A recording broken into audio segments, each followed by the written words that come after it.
waxaan u mahadnaqayaa shacbiga jamhuuriyadda Soomaaliland gees ilaa gees magacaabistaydi kadib sidii ballaadhnayd ay ugu soo duceeyeen ilaahayna subxaanahu wa tacaala waxaan ka baryayaa inuu ducadoodaasi ilaahay aqbalo xilka qaranka ee madaxweynaha jamhuuriyaddu ay igmadayna aan noqdo wasiir hawsha qaranka ee loo igmaday ka soo baxa waxa aan runtii mahadnaq ballaaran u jeedinayaa gudoomiyaha golaha wakiilada jamhuuriyadda Soomaaliland oo munaasabadan maanta waxa weey nagala soo qayb galay isaga oo qadarinaya isla mar ahaantaasina xurmaynaya inaan ahay wasiirada qaranka marka laga yimaado inaan ahay wasiirkii golayaasha oo aan ka xiga wasiirada kale saaka xilka la wareegayay oo munaasabadan 4 saacadood oo xiriir ah inala fadhiyay aad iyo aad baan ugu mahadnaqayaa waanan xurmo badanna waan u hayaa waxaan leeyahay aad iyo aad baad mudan gudoomiye u mahadsan tahay runtii marka mahadnaqa laga yimaado wasiirka wasaaradda xiriirka golayaasha iyo arrimaha dastuurka ee hore ayaa munaasabadan leh hadalkeega dhamaystirayna waxqabadkii wasaaraddan maalin maalmaha ka midana halkaa uu maanta taagnaa ayaan aniguna iman doonaa oo aan wasiir kale xilka ku wareejin doonaa laakiin hadalkaygu waxa uu badnaanayaa inaan wax ka taabto wasaaradda xiriirka golayaasha iyo arrimaha dastuurka iyo qaranka jamhuuriyadda Soomaaliland taariikhda facaway ay ku leedahay oo intii badnayd halkan laga sheegay inaan aniguna dhowr qodob ka taabto wasaaradda xiriirka golayaasha iyo arrimaha dastuurka runtii madaxweyne kasta marka uu talada qabto waxa uu la yimaadaa hal abuurkii u horeeyay ee wasaaraddan in la aasaaso waxa lahaa raxmatullaahi calayhi raxmatan waasica madaxweynihii hore ee jamhuuriyadda Soomaaliland mudane allah u naxariistay marxuum maxamed xaaji ibraahim cigaal oo magacaabay 1995kii isagoo u magacaabay mudane axmed xasan saalax oo maantana nool oo runtii gobolka Sool ka soo jeeda wasaaradda xiriirka golayaasha arrimaha dastuurkan maanta xilkeega la wareegay oo magacaabay madaxweynayaashii ka dambeeyayna wasaaraddaasi waxay magacaabi jireen wasaaradda xiriirka golayaasha qaranka oo kaliyaad laakiin hal abuurka ah wasaaradda xiriirka golayaasha iyo arrimaha dastuurka waxa ku soo kordhiyay madaxweynaha shanaad ee jamhuuriyadda Soomaaliland aana madaxweynihii labaad ee ka soo baxay xisbiga kulmiye mudane Muuse Biixi Cabdi oo magacaabay wasiirka wasaaradda xiriirka golayaasha iyo arrimaha dastuurka u magacaabay walaalkay maxamed xaaji aadan cilmi oo runtii muddo 6 sano iyo dheeraad ah xilkan hayay runtii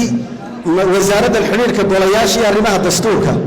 laba wasiir ayaa xagga haynta ugu cimri dheeraa والله نحرسته الوالد عبد حسن بوري أو 7 سنة يا ديراد هي حلكن يا محمد حاجي هذا العلمي أو 6 سنة يا ديراد يسوون مات وزارة هي أنا إن شاء الله تعالى كيران ما ينتهي إلهي ذك إن شاء الله تعالى وزارة حريرك الجولياش يا ربع دستور كجمهورية الصوماليلاند مانتا مقام وين بيكون هذا خرج إسكمنا إيماننا واحد كنت مدي تعب وقليي وزيركي الله إقمدي ومانتا هالكن أي تاجر تاي وسوق عرسية أنا بنا إن شاء الله تعالى هيك سجيه من لدى الله هاي وحا أي رمتي أي تهي إن عن وحوي وحيالات بدن ووزارة حريرك الجولياشي أرمات دستورك أن شعرها إن كوه جاميو يوم مناسبة دم وجوجو كيهاي قدوميه بلاه وكيلة الجمهورية الصوماليلاند قرن حالنا يوحي سارنتهاي اسكو حركة ولا شقينته جولياشا وحوي فلنتا يحيى دجنتا ee golaha guurtida iyo golaha wakiilada jamhuuriyadda Soomaaliland diyaarinta qorshe qaran oo runtii dib u eegis loogu sameeyo dastuurka dalka jamhuuriyadda Soomaaliland diyaarinta iyo dib u habaynta iyo bedelaadda xeerarkii laga dhaxlay dawladda Soomaaliya ee dhaqangalka ka amaanta jamhuuriyadda Soomaaliland gudaheega laguna bedelo xeerar qaran oo jamhuuriyadda Soomaaliland leedahay oo waafaqsan dastuurka iyo shariicada islaamka iyo xeerashaas ay ka dhigmaan waxa ay noqon doontaa sida wasiir maxamed xaaji aadan cilmi halkan ka sheegay xeerka ciqaabta guud oo diyaara xeerka habka ciqaabta guud oo diyaara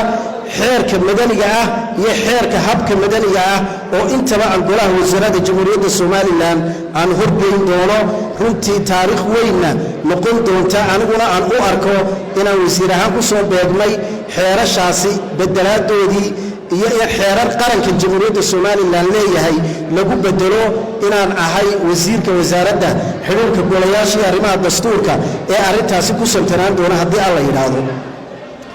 xeerarkaasi oo lafdhabar u noqon doona dhamaystirka nidaamka cadaaladeed ee inoo dhisan horumarinta xarunta tababarka dastuurka iyo wadaniyadda si bulshada jamhuuriyadda Soomaaliland loogu wacyigeliyo loona faafiyo loona baro xuquuqda dastuuriga ah ee dalkan jamhuuriyadda Soomaaliland ay ku leeyihiin runtii aad iyo aad baan maanta ugu faraxsanahay inaan madal qaran oo qarankii oo dhan u joogo aan xilka kula wareego sharaf iyo xurmaan inihaya dhammaan shacbiga jamhuuriyadda Soomaaliland gees ilaa gees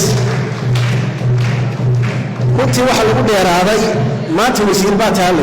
waa dhab wasiir baan ahay qaranka ka mid ah